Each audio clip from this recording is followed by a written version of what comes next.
Hello, and welcome back to another edition of Carrie's Gardening Channel.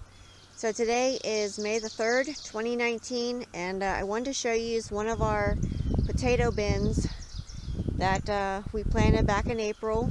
Now, we started collecting the little potato slips from our potatoes that we had in the basement in January as we were using them.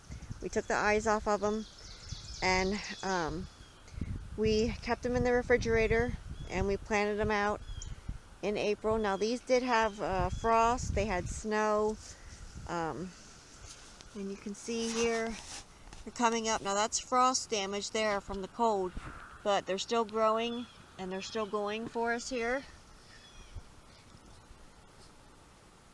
So I will have a link down in the description for how we do our potatoes when we plant them, and you can check that out.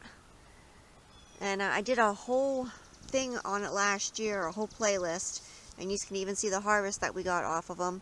Now some people plant the whole potato. We don't.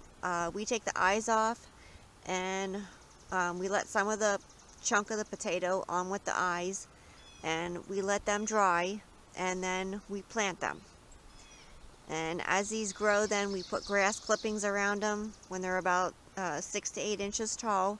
Now, when you do your grass clippings, you want to make sure that your lawn is not treated in any way with any type of chemicals at all. You want a chemical-free lawn to use your grass clippings from. So as these continue to grow, I will come back with more videos and share them to you. So if you like my video, please like, comment, subscribe. If you have any questions, you can leave them below and I'll try and answer them for you. Please don't forget to hit the little notification button that tells you I put a new video on. You can also follow me on Twitter. I will have a link down in the description, and you can get updates on what's coming up and how different plants are doing. Thank you for watching, and I hope you have a nice day. Bye.